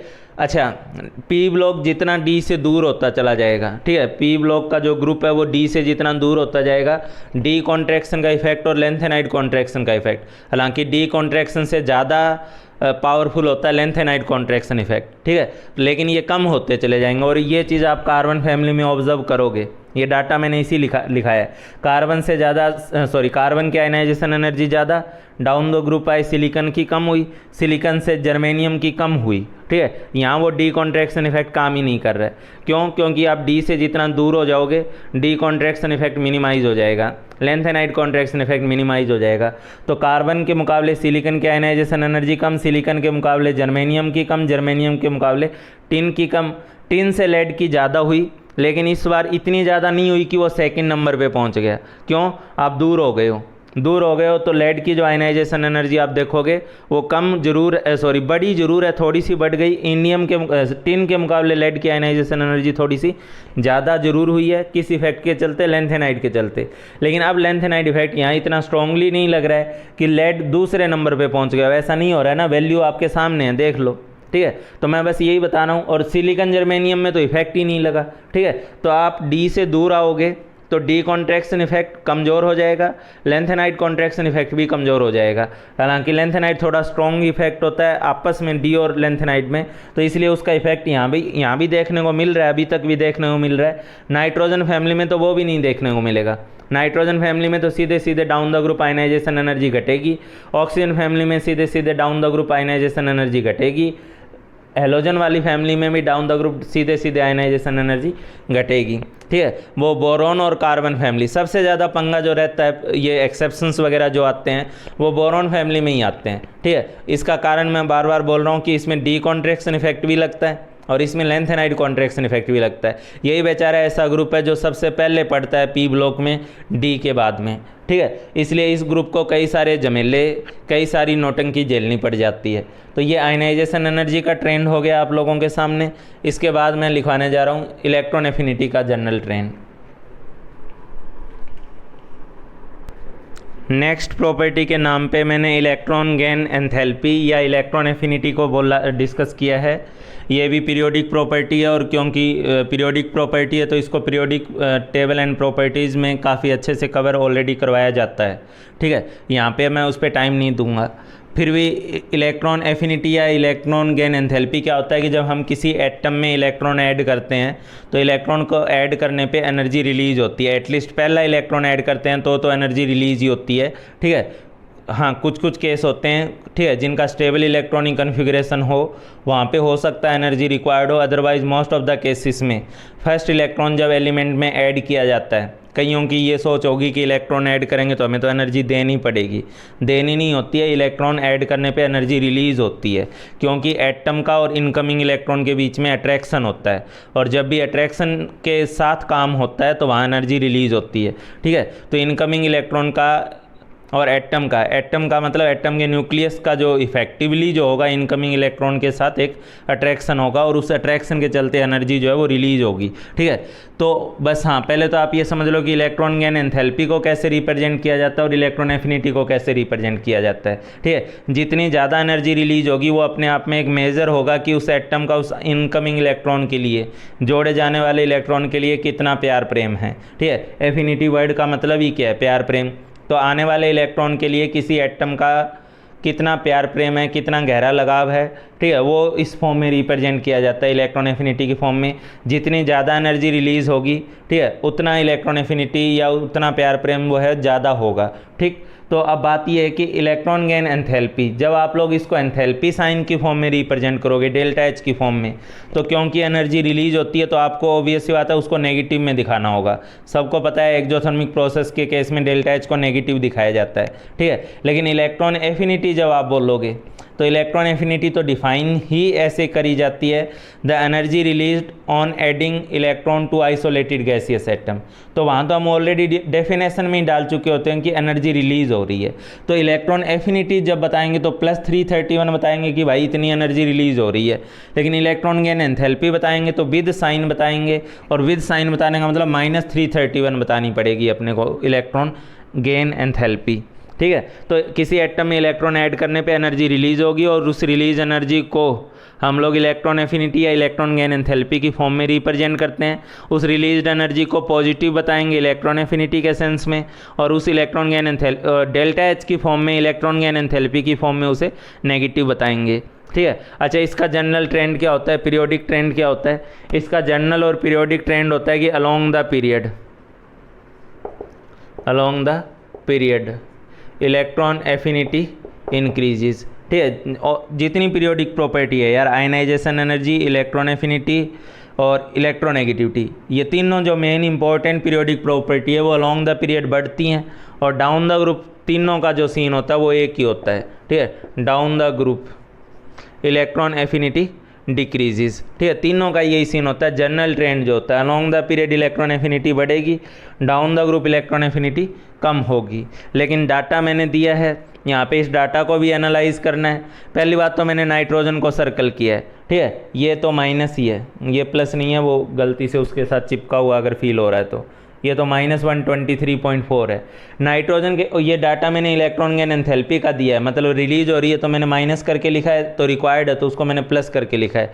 अब नाइट्रोजन के केस में आप देखोगे कि वहाँ जो वैल्यू है वो रिलीज हो ही नहीं रही बल्कि रिक्वायर्ड है। मतलब नाइट्रोजन का इनकमिंग इलेक्ट्रॉन के लिए एक टाइप से देखा जाए तो कोई प्यार प्रेम है ही नहीं। ठीक है, नाइट्रोजन के केस में तो इलेक्ट्रॉन ऐड करने पे एनर्जी क्या हो रही है, रिक्वायर्ड हो रही है ऐड रिलीज होने की बजाय। क्यों? कारण वही है, नाइट्रोजन का इलेक्ट्रॉनिक कन्फिग्रेशन स्टेबल है प्लस इसका एक बहुत छोटा है होना। ठीक है, ये दो कारण होते हैं, वरना स्टेबल कन्फिग्रेशन तो फॉस्फोरस का भी है, लेकिन इसका एक कारण और ऐड हो जाता है, वो है कि नाइट्रोजन का बहुत छोटा होना। ठीक है, तो एक तो नाइट्रोजन बहुत छोटा है और एक उसका जो एक तो बहुत छोटा है नाइट्रोजन एटम, और दूसरा उसका जो इलेक्ट्रॉनिक कन्फिग्रेशन है वो स्टेबल है। इन दो बातों के चलते नाइट्रोजन का जो ये इलेक्ट्रॉन गेन एंथैल्पी है वो आप देख रहे हो कि पॉजिटिव है, मतलब इसमें इलेक्ट्रॉन ऐड करने पे एनर्जी रिक्वायर्ड है, एंडोथर्मिक है इसकी इलेक्ट्रॉन एफिनिटी। ठीक है, तो इसकी इलेक्ट्रॉन एफिनिटी एंडोथर्मिक है। ठीक है, ये बहुत ही कम एलिमेंट्स में होता है, नोबल गैसेस में होता है, नाइट्रोजन में होता है, बेरिलियम वगैरह में होता है, जिंक कैडमियम मरकरी वगैरह में होता है, क्योंकि इन सब का इलेक्ट्रॉनिक कन्फिग्रेशन स्टेबल होता है। ठीक है, तो इनके चलते इनमें इलेक्ट्रॉन ऐड करोगे तो एनर्जी रिलीज होने की बजाय उल्टा रिक्वायर्ड होती है। चलो इस नाइट्रोजन को छोड़ दिया जाए तो आप देखोगे बोरॉन से ज़्यादा इलेक्ट्रॉन एफिनिटी, जितनी ज़्यादा नेगेटिव वैल्यू है मतलब उतनी रिलीज एनर्जी ज़्यादा है, मतलब इलेक्ट्रॉन एफिनिटी उतनी ज़्यादा है। आप देख ही रहे हो बोरॉन से ज़्यादा कार्बन की इलेक्ट्रॉन एफिनिटी है, कार्बन से ज़्यादा ऑक्सीजन की, ऑक्सीजन से ज़्यादा फ्लोरीन की है। ठीक है, तो अगर आप लोग अलोंग द पीरियड के हिसाब से देखोगे तो नाइट्रोजन तो सबसे पीछे चला जाएगा, क्योंकि उस केस में तो इलेक्ट्रॉन एफिनिटी के नाम पे एनर्जी रिलीज हो ही नहीं रही बल्कि एंडोथर्मिक है। ठीक है, नाइट्रोजन से आगे आप बोरॉन देखोगे, बोरॉन से आगे आप कार्बन देखोगे, उससे आगे आप ऑक्सीजन देखोगे और उससे आगे आप फ्लोरीन देखोगे। ठीक है, इस केस में आप लोग एल्यूमिनियम के बाद फॉस्फोरस देखोगे, फिर सिलिकॉन देखोगे। फॉस्फोरस सिलिकॉन से पीछे क्यों गया? वही स्टेबिलिटी ऑफ इलेक्ट्रॉनिक कन्फिग्रेशन की वजह से। स्टेबल इलेक्ट्रॉनिक कन्फिग्रेशन अपने आप को डिस्टर्ब नहीं देखना चाहता, वो इलेक्ट्रॉन एडिशन को भी फेवर नहीं करता बहुत ज़्यादा और इलेक्ट्रॉन रिमूवल को तो करेगा नहीं। ठीक है, तो एल्यूमिनियम, फॉस्फोरस, फिर सिलिकॉन, सिलिकॉन के बाद आप लोग देखोगे सल्फ़र और सल्फ़र के बाद आप लोग देखोगे क्लोरीन। ये इलेक्ट्रॉन एफिनिटी का ट्रेंड है तुम्हारे सामने, एक्सपेरिमेंटल ट्रेंड है। ठीक है, अलोंग द पीरियड के अंदर।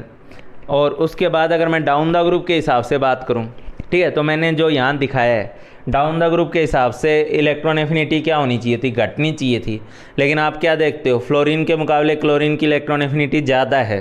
ठीक है, हाँ, फ्लोरीन को छोड़ दिया जाए तो यहाँ आप देखोगे इलेक्ट्रॉन एफिनिटी लगातार घट रही है। ठीक है, यहाँ आप देखोगे इलेक्ट्रॉन एफिनिटी घट रही है। यहाँ आप देखो, इसको तो छोड़ ही दो, ये तो अलग ही केस है। ठीक है, यहाँ आप लोग देखो electron affinity down the group कम हो रही है, यहाँ भी electron affinity down the group कम हो रही है। ठीक है, lithium, sodium, potassium, rubidium, caesium में भी यही ऑर्डर होता है, electron affinity down the group कम होती है। ठीक है, बेरिलियम, मैग्नीशियम, एल्यूमिनियम, ये बेरिलियम, मैग्नीशियम, कैल्शियम, स्ट्रोंशियम वगैरह में भी down the group electron affinity जो है वो उसी ट्रेंड में रहती है। बस बात ये है, यहाँ लफड़ा है। ठीक है, यहाँ डिफरेंस आया है। क्या डिफरेंस आया है? फर्स्ट और सेकंड और थर्ड पीरियड में। ठीक है, ऑब्वियस सी बात है, ये सेकंड पीरियड वाले एलिमेंट है। ठीक है, और ये थर्ड पीरियड वाले हैं। तो आप लोगों ने वैल्यू अगर नोटिस करी है, मैंने इसीलिए लिखवाई है इन सब की वैल्यू। हर जगह सेकंड पीरियड वाले एलिमेंट की इलेक्ट्रॉन एफिनिटी थर्ड पीरियड वाले से कम है। बोरॉन के मुकाबले देख लो एल्यूमिनियम ज़्यादा है, कार्बन के मुकाबले सिलिकॉन ज़्यादा है, नाइट्रोजन तो एंडोथर्मिक सीन था जबकि फॉस्फोरस एक्जोथर्मिक सीन है। ठीक है, ऑक्सीजन के मुकाबले सल्फर की ज़्यादा है, फ्लोरीन के मुकाबले क्लोरीन की ज़्यादा है, सेकंड पीरियड वालों के मुकाबले थर्ड पीरियड वालों की इलेक्ट्रॉन एफिनिटी ज़्यादा है। ठीक है, ऐसा क्यों होता है? इट इज़ ड्यू टू, ये इसका कारण बता रहा हूँ, it is due to very small size of second period elements. होता क्या है मैं अभी डिस्कस कर दे रहा हूँ। देखो, छोटा साइज़ तो चीज़ों को फेवर करता है, हम यहाँ पे भी वही लॉजिक देंगे कि क्लोरीन का साइज़ छोटा है, ब्रोमीन का साइज़ बड़ा है, इसलिए क्लोरीन की इलेक्ट्रॉन एफिनिटी ज़्यादा है। तो यहाँ पे मैं बोल रहा हूँ कि फ्लोरीन का साइज़ भी तो छोटा है, तो मैं यहाँ पे एक वर्ड लगा रहा हूँ, वेरी स्मॉल साइज़। ठीक है, एक तो होता है छोटा साइज़ होना, तो छोटा साइज़ तो चीज़ों को फेवर करता है, लेकिन जहाँ बहुत छोटा हो जाता है, जैसे आप सुनते हो ना किसी की अति बुरी होती है तो किसी की बहुत ज़्यादा कमी भी बुरी होती है। ठीक है, बहुत मोटा भी अगर सही नहीं है तो बहुत पतला भी सही नहीं है। ठीक है, तो बस बात वही है कि अगर बहुत छोटा साइज, इनका साइज छोटा वर्ड यूज़ नहीं किया हूँ, छोटा साइज़ तो इलेक्ट्रॉन एफिनिटी को फेवर करता है। यहाँ मैंने यूज़ किया वर्ड वेरी स्मॉल, बहुत छोटा साइज़ है। ठीक है, और इस बहुत छोटे साइज़ का नतीजा क्या होता है कि बहुत छोटे साइज़ का नतीजा ये होता है कि ये मान लो फ्लोरीन का केस है। ठीक है, इसके फ्लोरीन के सेकंड पीरियड में, first period, second period, second shell में ऑलरेडी 7 इलेक्ट्रॉन है, और जब आप ये 8वां इलेक्ट्रॉन ला के जोड़ोगे तो ये इलेक्ट्रॉन न्यूक्लियस के तो नज़दीक जाएगा, लेकिन ये जो ऑलरेडी 7 इलेक्ट्रॉन बैठे हुए हैं यहाँ पे, ठीक है, या इस सेल में सेकंड सेल में जो इलेक्ट्रॉन बैठे हुए हैं उसके साथ इनका एक रिपल्सन भी लगेगा, ठीक है। एनर्जी कब रिलीज होती है? अट्रैक्शन के चलते, लेकिन यहाँ तो एक नेट रिपल्सन, एक रिपल्सन भी तो अच्छा खासा लग रहा है ना। तो जब रिपल्सन अच्छा खासा लगेगा तो नेट अट्रैक्शन को वो डिक्रीज़ कर देगा, और नेट अट्रैक्शन को डिक्रीज़ करेगा तो इलेक्ट्रॉन एफिनिटी कम हो जाएगी। क्लोरीन में ऐसा नहीं है। क्लोरीन का फर्स्ट सेल, ये फर्स्ट सेल, चलो ये ले लेना, ये फर्स्ट सेल, ये सेकंड सेल और ये थर्ड सेल। तो क्लोरीन के केस में तो साइज़ बड़ा है ना भाई मेरे, और क्लोरीन के केस में तो सफिशिएंटली बड़ा है, ठीक है। तो उस केस में क्या है कि इलेक्ट्रॉन जब इसमें ऐड होगा तो इस केस में ये इलेक्ट्रॉन रिपल्सन नहीं लगेगा उतना खास जितना यहाँ लगेगा, ठीक है। तो फ्लोरीन के केस में क्या होता है कि सिर्फ छोटा साइज नहीं है, बल्कि आपको बोलना होगा बहुत छोटा साइज है। और बहुत छोटे साइज का नतीजा क्या है कि जब आप इलेक्ट्रॉन ऐड करोगे, पीरियोडिक में मैं इनको और डिटेल में पढ़ाता हूँ यार, ठीक है, और पढ़ाया भी है मैंने 11th में। तो इलेक्ट्रॉन को जब मैं यहाँ ऐड करूँगा तो इलेक्ट्रॉन को ऐड करने पर यहाँ जो ऑलरेडी इलेक्ट्रॉन प्रेजेंट है उनके साथ उसका एक अच्छा खासा रिपल्सन लगेगा, जो इसके नेट अट्रैक्शन को कम कर देगा। नेट अट्रैक्शन कम होने का नतीजा ये होगा कि उसकी इलेक्ट्रॉन एफिनिटी जो है वो कम हो जाएगी, ठीक है। हर सेकंड पीरियड वाले की इलेक्ट्रॉन एफिनिटी थर्ड पीरियड वाले से आपको कम ही मिल रही है, ठीक है। तो क्यों ऐसा हो रहा है सेकंड पीरियड और थर्ड पीरियड में? It is due to very small size of second period elements, ठीक है, due to very small size of second period element. Incoming electron मतलब जो हम लोग ऐड कर रहे हैं, incoming electron experience a good amount of repulsion, good amount of repulsion, ठीक है, good amount of repulsion from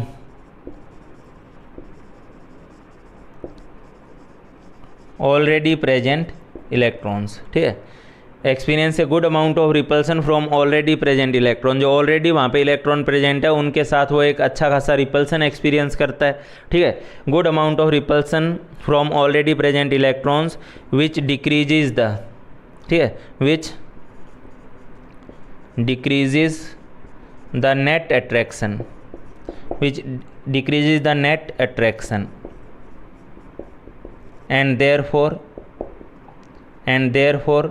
decreases the electron affinity, decreases the electron affinity, ठीक है। तो यही बताना चाह रहा हूँ कि सेकंड पीरियड और थर्ड पीरियड में क्या होता है कि सेकंड पीरियड वालों का साइज़ बहुत ज़्यादा छोटा होता है, इनकमिंग इलेक्ट्रॉन के साथ एक अच्छी खासी रिपल्सन लगती है, और उस रिपल्सन का नतीजा होता है कि वो ओवरऑल नेट अट्रैक्शन को कम कर देता है, और नेट अट्रैक्शन को कम करने का नतीजा होता है कि उसकी इलेक्ट्रॉन एफिनिटी जो है वो थर्ड पीरियड वाले एलिमेंट्स के मुकाबले कम हो जाती है, ठीक है। ये चीज़ आपको दिमाग में रखनी ही रखनी है, उसके बाद आप लोग नोट करो, उसके बाद आप लोग देखो, ठीक है। ये आप लोग ध्यान रखोगे पूरा, second electron affinity of second period P block elements, second period P block elements is less than, ठीक है, less than electron affinity of third period elements. ये मैं ये सोच के पढ़ा रहा हूँ कि आप लोगों ने पीरियोडिक प्रॉपर्टी में इसको पढ़ा हुआ है और आप उसको रिवाइज करोगे अपने पुराने नोट्स देख के, ठीक है। तो electron affinity of second period P block elements is less than electron affinity of third period elements, ठीक है।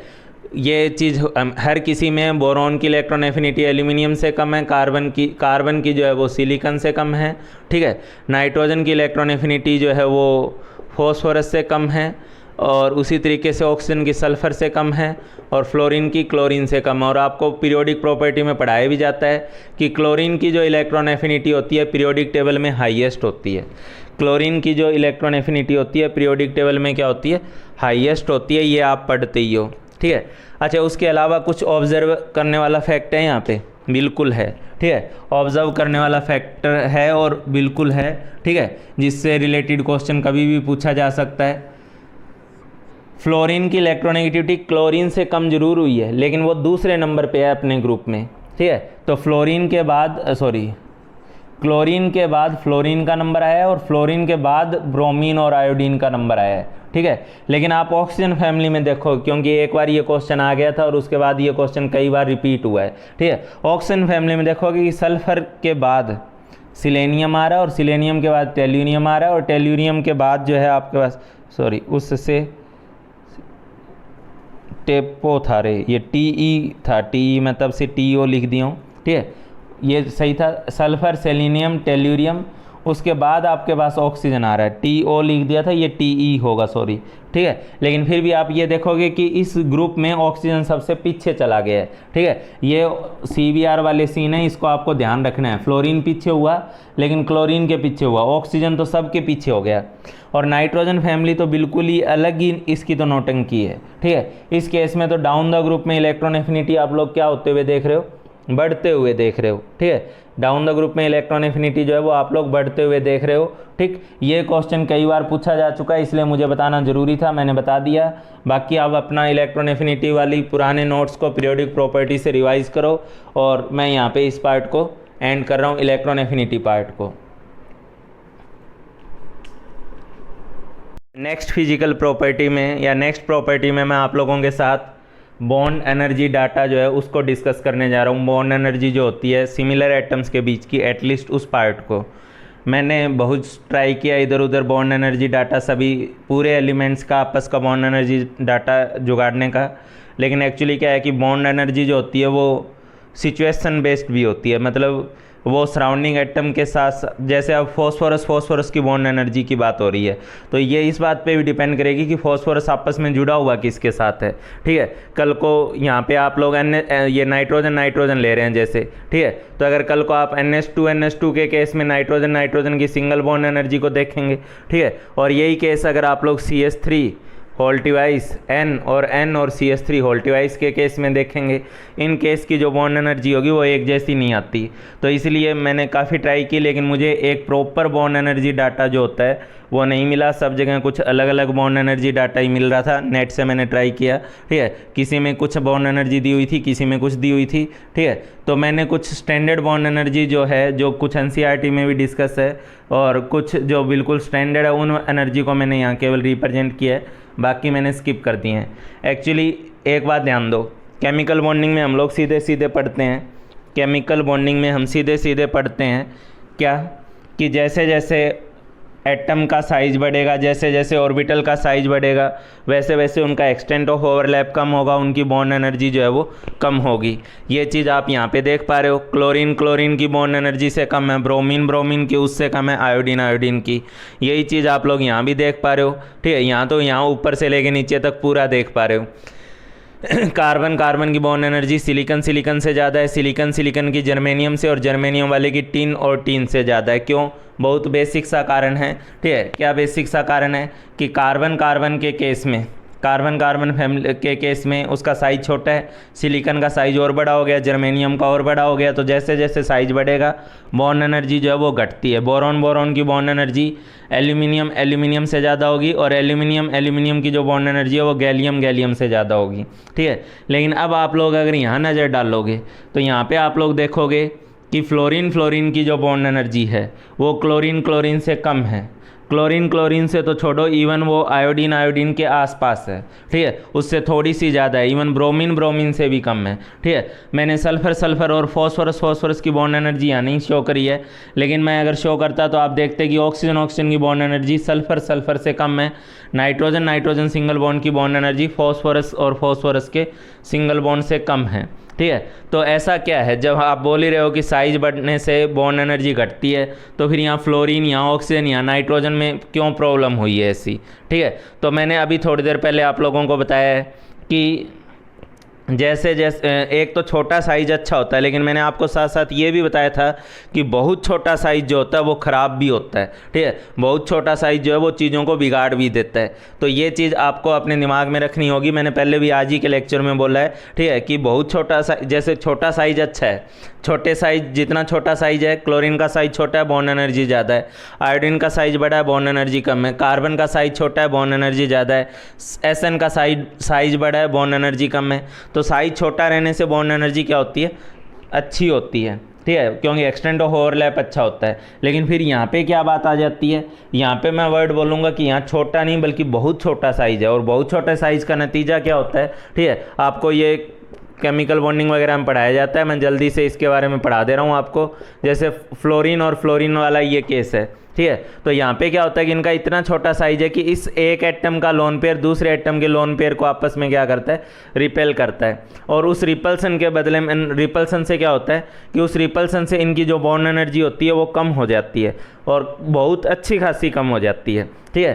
क्यों? एक्सटेंट ऑफ ओवरलैप में फ्लोरीन फ्लोरीन पास आने का कोशिश कर रहे हैं, लेकिन ऑब्वियसली बात है ये लोन पेयर रिपेल करके, और वो एक नहीं, ये इधर बैठे हैं, ये इधर बैठा हुआ है, ठीक है, तो ये लोन पेयर इनको आपस में दूर भी भगा रहे हैं, और उनके दूर भगाने का नतीजा क्या होगा कि इनका एक्सटेंट ऑफ ओवरलैप उतना अच्छा नहीं हो पाएगा, ठीक है। इसमें क्या लॉजिक दोगे आप लोग, due to very small size, ठीक है, due to very small size, बात तो वैसे तो रिलेटिव होती है, लेकिन यहाँ पे मैं इनके रिलेटिवली इनका साइज जो है वो वेरी स्मॉल वर्ड यूज़ करूँगा, due to very small size, ठीक है, lone pair of one fluorine, lone pairs of one fluorine atom repel the lone pair of second fluorine atom, lone pairs of second fluorine atom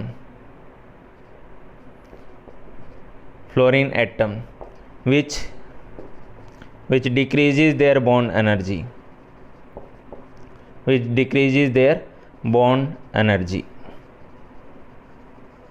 जो उनकी bond energy को क्या कर देता है मेरे प्यारे बच्चों, कम कर देता है, ठीक है। इनका जो आपस में लोन पेयर और लोन पेयर का रिपल्सन लग रहा है वो इनकी बॉन्ड एनर्जी को घटा देता है, उनकी बॉन्ड एनर्जी को जो है वो कम कर देता है, ठीक है। तो आपको समझना होगा कि यही काम ऑक्सीजन में भी होता है। ऑक्सीजन के केस में क्या होता है कि ऑक्सीजन की जो बॉन्ड एनर्जी है, ठीक है, इनके पास लोन पेयर है, यहाँ लोन पेयर है, तो ये लोन पेयर और लोन पेयर, इसकी नॉर्मल वैलेंसी 2 होती है, इसलिए मैंने यहाँ जगह छोड़ दी, ठीक है। आपस में सिंगल बॉन्ड दिखा रहा हूँ, तो भी इसके पास 2 लोन पेयर होंगे, वो लोन पेयर आपस में रिपेल करेंगे, और रिपल्सन से इनकी बॉन्ड एनर्जी क्या हो जाती है, थोड़ा कम हो जाती है। कार्बन में ऐसा सीन नहीं हुआ था, क्यों?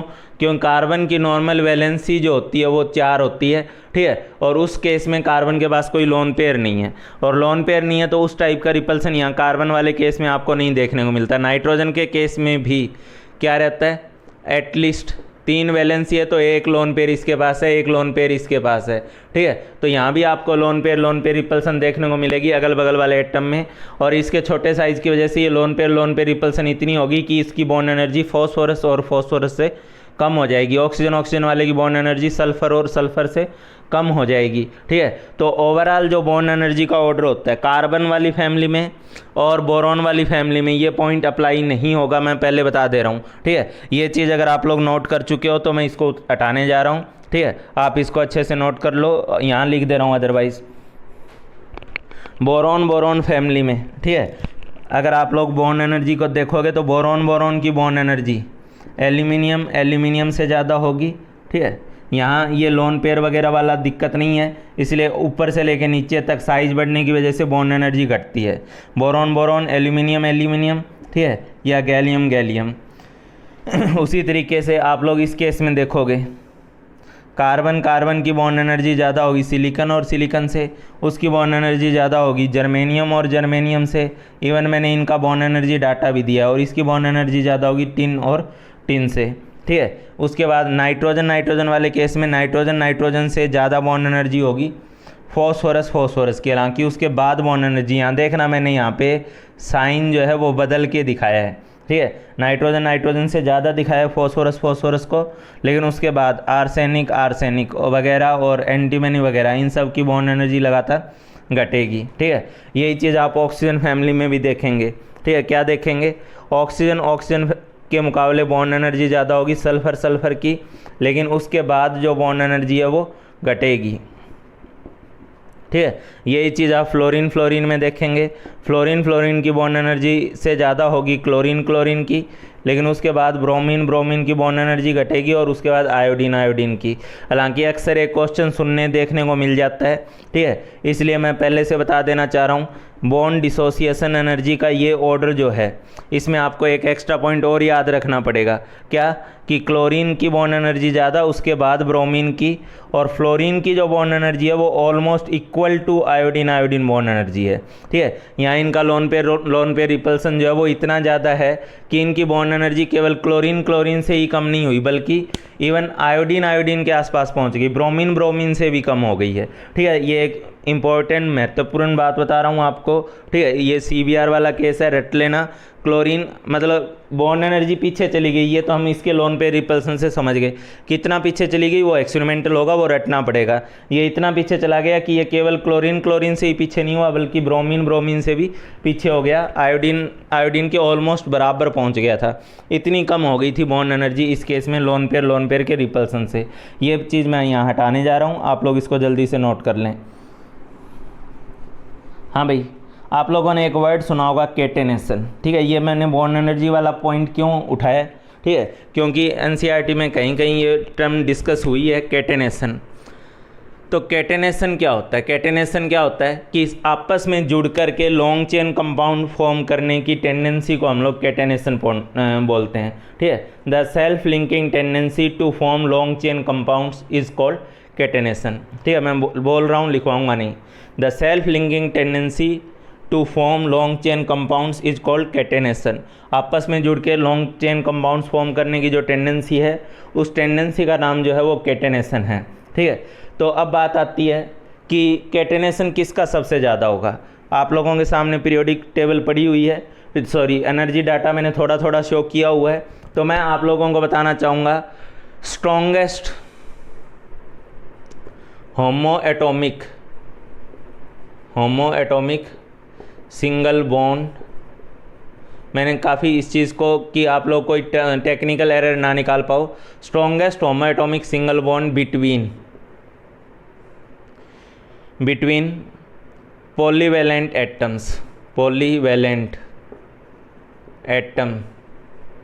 Is carbon. मैं आपको बता दूं सबसे स्ट्रॉन्गेस्ट बॉन्ड जो होता है, सिंगल बॉन्ड जो होता है, लेकिन पॉलीवैलेंट एटम्स के बीच में, वो कार्बन का होता है। अदरवाइज सबसे स्ट्रॉन्गेस्ट बॉन्ड सिमिलर एटम्स के बीच में होता है हाइड्रोजन और हाइड्रोजन का। लेकिन हाइड्रोजन के केस में बात यह है कि वो पॉलीवैलेंट नहीं है, वो मोनोवैलेंट है। तो दो एटम में बॉन्ड बन जाने के बाद उनकी आगे वैलेंसी बचती नहीं है।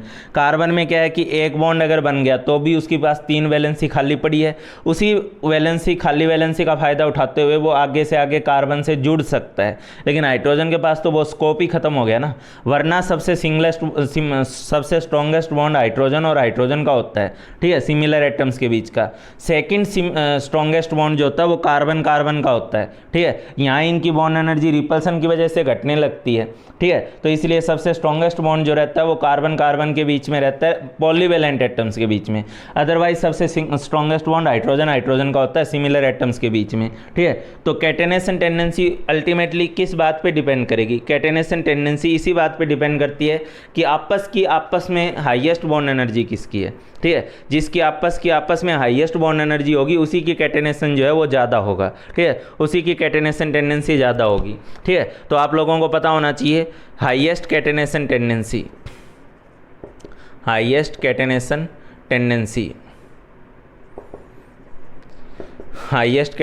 टेंडेंसी इन पीरियोडिक टेबल, ठीक है, इन पीरियोडिक टेबल। तो आपको पता होना चाहिए कि इसका जवाब होता है carbon. Highest catenation tendency in periodic table जो होगी वो कार्बन की होगी पूरे पीरियोडिक टेबल में। हाँ, अगर मैं ग्रुप वाइज पूछूं, ठीक है, अगर मैं पूछूं बोरोन ग्रुप में किसकी ज़्यादा होगी, ठीक है, बोरोन ग्रुप में केटेनेशन टेंडेंसी किसकी ज़्यादा होगी, तो आपका जवाब होगा बोरोन, ठीक है। कार्बन फैमिली में तो कार्बन फैमिली तो वैसे भी सबसे हाईएस्ट ही कार्बन की होती है, ठीक। फिर उसके बाद नाइट्रोजन फैमिली में हाईएस्ट केटेनेशन टेंडेंसी किसकी होती है, तो उसका जवाब नाइट्रोजन नहीं होगा बल्कि फॉस्फोरस होगा। क्योंकि इस फैमिली में स्ट्रॉन्गेस्ट बॉन्ड सिमिलर एटम्स के बीच का फॉस्फोरस के बीच में होता है। ऑक्सीजन फैमिली में हाईएस्ट केटेनेशन टेंडेंसी जो होती है वो सल्फ़र की होती है। तभी तो आप लोगों ने सल्फ़र के इतने सारे ऑक्सी एसिड्स पढ़े जहाँ पे सल्फ़र आगे से आगे जुड़ता चला गया। फॉस्फोरस आगे से आगे जुड़ता चला गया, जबकि नाइट्रोजन और ऑक्सीजन के केस में आपने ऐसा कुछ नहीं पढ़ा ज़्यादा।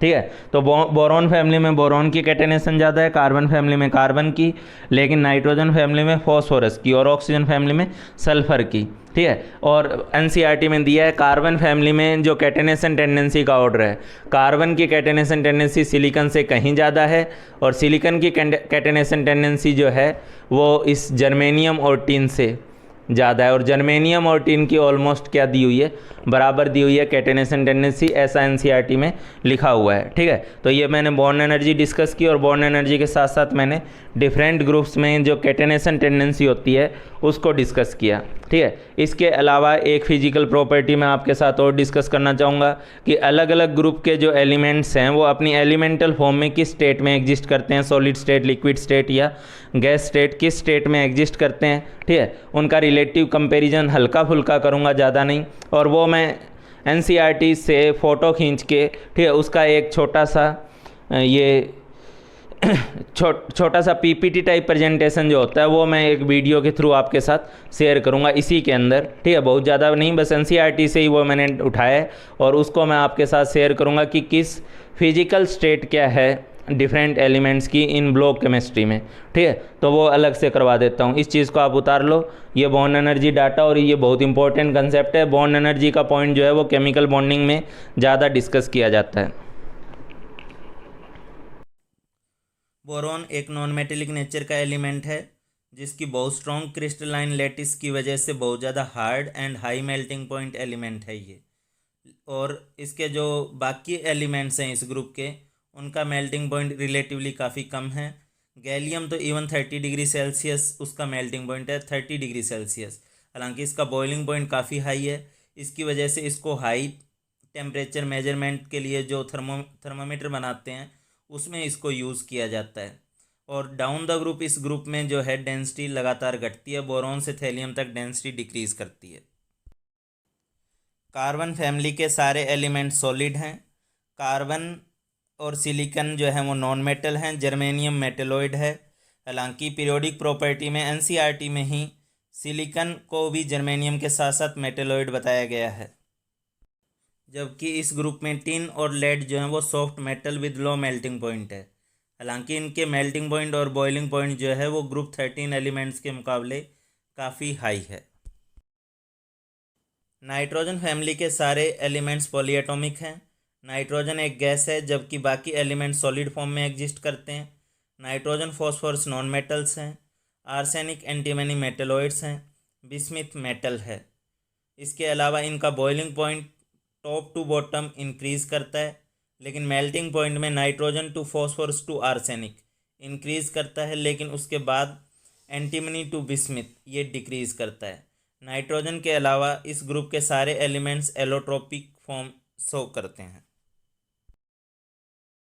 ऑक्सीजन फैमिली में oxygen and sulphur are non metals, selenium and tellurium are metalloids, जबकि पोलेनियम जो है वो एक मेटल है। पोलेनियम हालांकि एक रेडियो एक्टिव एलिमेंट है जिसकी हाफ लाइफ पीरियड बहुत कम है, 13.8 डेज है केवल। इस ग्रुप के सारे एलिमेंट्स एलोट्रोपिक फॉर्म शो करते हैं। इनका मेल्टिंग और बॉइलिंग पॉइंट, इस ग्रुप के एलिमेंट्स का melting and boiling point top to bottom लगातार इंक्रीज करता है। ठीक है, ये प्रीवियस ग्रुप से थोड़ा डिफरेंट बिहेवियर हुआ इनका, जहाँ मेल्टिंग पॉइंट इंक्रीज करके फिर डिक्रीज किया था। इसके अलावा ऑक्सीजन और सल्फर के बॉइलिंग पॉइंट और मेल्टिंग पॉइंट में काफ़ी डिफरेंस है, वो उनकी एटोमिसिटी से एक्सप्लेन किया जा सकता। हेलोजेंस का वेरिएशन काफ़ी स्मूथ है। फ्लोरीन एंड क्लोरीन गैस हैं। ब्रोमीन लिक्विड है। आयोडीन जो है वो सॉलिड फॉर्म में है। इनका मेल्टिंग एंड बॉइलिंग पॉइंट लगातार टॉप टू बॉटम इंक्रीज करता है। हेलोजेंस कलर्ड गैसेस हैं, क्योंकि MOT मॉलिक्यूलर ऑर्बिटल थ्योरी में इनके कलर होने का रीज़न दिया जाता है। होमो एंड ल्यूमो ऑर्बिटल्स के बीच में इलेक्ट्रॉन्स का एक्साइटेशन डी एक्साइटेशन होता है, जिसके चलते ये कलर्ड होते हैं। फ्लोरीन येलोइश कलर है। क्लोरीन ग्रीनिश येलो है। ब्रोमीन रेड है, जबकि आयोडीन वॉयलेट कलर गैस है। फ्लोरीन और क्लोरीन वाटर से जल्दी रिएक्ट करते हैं। इवन ब्रोमीन भी रिएक्ट करता है, लेकिन स्लो रिएक्ट करता है। ब्रोमीन एंड आयोडीन वाटर में स्पेरिंगली सॉल्यूबल हैं, और ऑर्गेनिक सॉल्वेंट्स जैसे कि chloroform, carbon tetrachloride, carbon disulphide और बाकी हाइड्रोकार्बन में ये सॉल्यूबल हैं और एक कलर्ड सॉल्यूशन जनरेट करते हैं। Noble gases are monoatomic, they are colourless, odourless and tasteless. इनका वाटर में सॉल्युबिलिटी भी बहुत कम है क्योंकि वाटर के साथ इनका इंटरेक्शन बहुत कमज़ोर होता है। इवन इनका आपस का इंटरेक्शन भी इतना कमज़ोर होता है कि इनका मेल्टिंग एंड बॉइलिंग पॉइंट बहुत कम होता है। इनके हल्के होने की वजह से और इनके मोनोएटॉमिक होने की वजह से इनका आपस आपस का इंटरेक्शन, वनडरवाल इंटरेक्शन बहुत पुअर है, जो इनके मेल्टिंग बॉइलिंग पॉइंट को काफ़ी कम कर देता है। हीलियम का बॉइलिंग पॉइंट इवन 4.2 केल्विन है, जो कि सबसे कम है नॉन सब्सटेंसेस में।